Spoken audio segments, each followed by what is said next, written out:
Congress party ने तो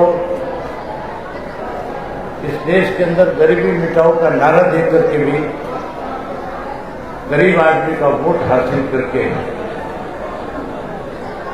सत्ता पे काबिज होने का काम किया था। लेकिन गरीबी हटाने की बजाय गरीब आदमी को और ज्यादा कैसे कमजोर किया जा सके, इसके लिए योजनाएं बनाने का काम किया था। भारतीय जनता पार्टी ने भेदभाव के साथ, एक मैं हरियाणा का आपको ताजा उदाहरण बताता हूं। हमारे हरियाणा प्रदेश के अंदर ग्रामीण अंचल में जो स्कूल है, इन स्कूलों के अंदर गरीब घरों के बच्चे उच्च शिक्षा प्राप्त करते थे।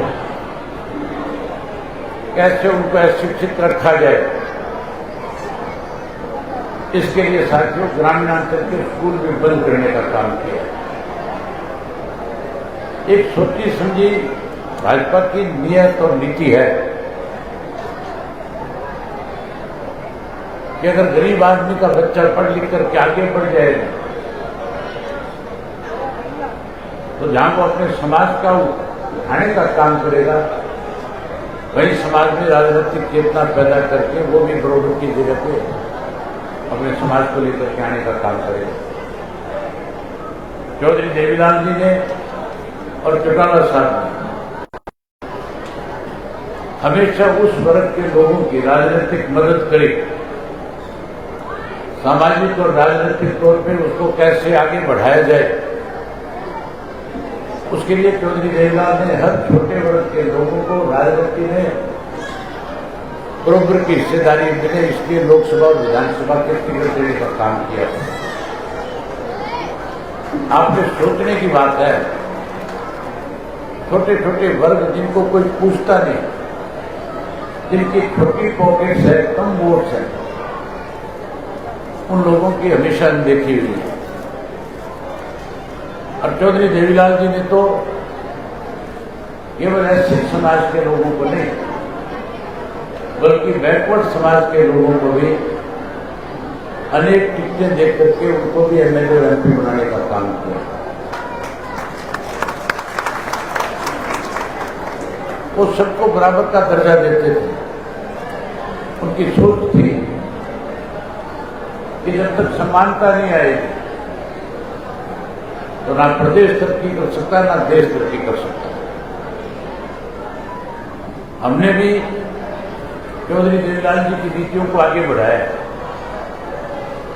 इस 25 मई को चुनाव होने जा रहा है, जहां आपकी अनदेखी बीजेपी ने, कांग्रेस, दोनों पार्टियों ने करी। हम जब आपस में बैठे थे, बातचीत कर रहे थे, तो मेरे पास अनेक दफा वाल्मीकि समाज के, उनके साथ साथ धानक समाज से जुड़े हुए लोग, बाजीगर समाज से जुड़े हुए लोग, टपरीवास कम्युनिटी से जुड़े हुए लोग मुझे कई बार आकर के मिले और उन्होंने हर बार एक ही बात कही कि आप हमारे समाज को कैसे राजनीतिक तौर पे ताकत करें, कैसे राजनीतिक तौर पर हम भी आगे बढ़े, इसके लिए आप अपनी पार्टी के अंदर जरूर उनको कहीं सम्मानजनक जगह पर रखने का काम करना। मैंने उनको खुद करके विश्वास दिलाया था कि जब टिकटों का बंटवारा करेंगे तो आप चिंता मत करना। हमारी भी इच्छा है कि वाल्मीकि समाज का कोई बच्चा जो है, कोई नौजवान साथी जो है, लोकसभा में जाए और लोकसभा का मेंबर बनकर के अपने समाज की सेवा करे। इसलिए एक नहीं, हमारे यहाँ 2 सीटें थी, दोनों की दोनों सीटें हमने वाल्मीकि समाज को देने का काम किया। उससे भी बड़ा काम चौधरी देवीलाल जी ने किया। शायद आपको मेरे ख्याल किसी को इस बात की जानकारी नहीं है, बाबा साहब भीमराव अंबेडकर जो थे, जिन्होंने हमारे संविधान को बनाने का काम किया था, जिन्हें हम संविधान का निर्माता कहते हैं, देश को आजाद हुए लंबा समय हो गया था,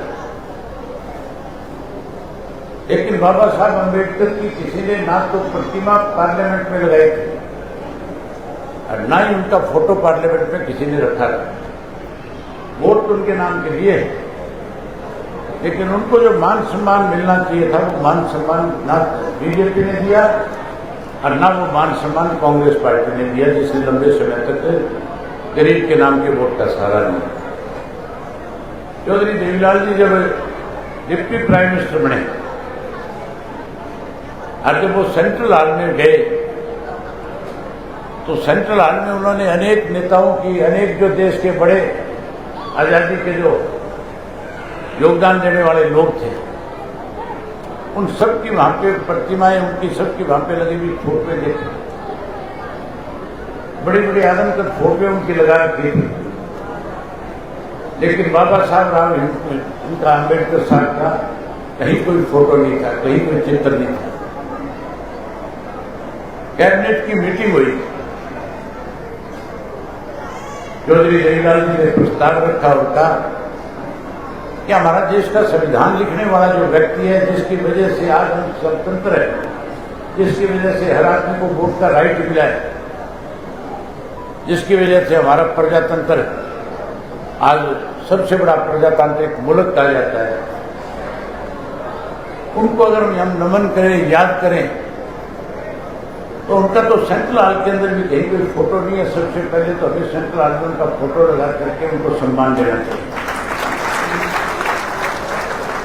उसी दिन कैबिनेट की मीटिंग में फैसला हो गया और उसी दिन बाबा साहब अम्बेडकर का बहुत बड़ा एक चित्र जो है उस संसद भवन के अंदर लगाया गया। सेंट्रल हॉल के संसद भवन को उसमें लगाने का काम किया। उसके बाद देश के अंदर हर साल जो है किसी न किसी व्यक्ति को भारत रत्न से सम्मानित किया जाता है। अनेक लोगों को भारत रत्न मिला हुआ था जिन्होंने देश को आगे बढ़ाने में कोई योगदान नहीं था, जो केवल सत्ता के नजदीक थे, जो केवल कांग्रेस के लोग थे या जो कांग्रेस की पसंद थे। केवल उन लोगों के भारत रत्न मिले हुए थे, बाकी किसी को भी नहीं। जो भारत रत्न का फैसला लेने वाली कमेटी थी कि इस साल किसको भारत रत्न दिया जाए, उस कमेटी के चेयरमैन चौधरी देवीलाल थे, चाहे डिप्टी प्राइम मिनिस्टर के नाते। और चौधरी देवीलाल जी को जब कहा गया कि आप जिन जिन लोगों के नाम भारत रत्न के लिए आए हैं, इनमें से आप देखो, आपकी कमेटी सिलेक्ट करके नाम भेजे राष्ट्रपति जी को, ताकि हम उसको भारत रत्न से सम्मानित कर सकें। चौधरी देवीलाल जी ने जब वो पूरी लिस्ट पढ़ी तो अब बड़े हैरान हुए। उसमें भी अनेक ऐसे नाम थे जिनका देश की आजादी से या देश से कोई सरोकार नहीं था। उन्होंने लिस्ट उठा करके एक साइड में रख दी और कहने लगे कि मैं नाम प्रपोज करता हूं। जो उनके साथ 3 मेंबर और 4 मेंबर और जो थे वो सोचने लगे कि चौधरी देवीलाल किसका नाम प्रपोज करेंगे। उन्होंने कहा कि भारत रत्न का सम्मान अगर इस देश में किसी को सबसे पहले मिलना चाहिए था तो बाबा साहब भीमराव अम्बेडकर को मिलना चाहिए। मैं नाम प्रस्ताव करता हूं कि उनको इस साल का भारत रत्न से उनको सम्मानित किया जाए। और उसी वक्त कमेटी के 4 सदस्यों ने साइन करके राष्ट्रपति के पास भेज दिया और उसी साल बाबा साहब भीमराव अम्बेडकर को भारत रत्न से नवाजा गया। तो साथियों, हमारी सोच तो हमेशा ये रही है कि जिन लोगों ने दूसरी सरकारों ने दबाने और कमजोर करने की कोशिश करी, हम उनको राजनीतिक तौर पर, सामाजिक तौर पर उनका उत्थान करना चाहते हैं, उनको आगे बढ़ाना चाहते हैं, बड़ा करना चाहते हैं।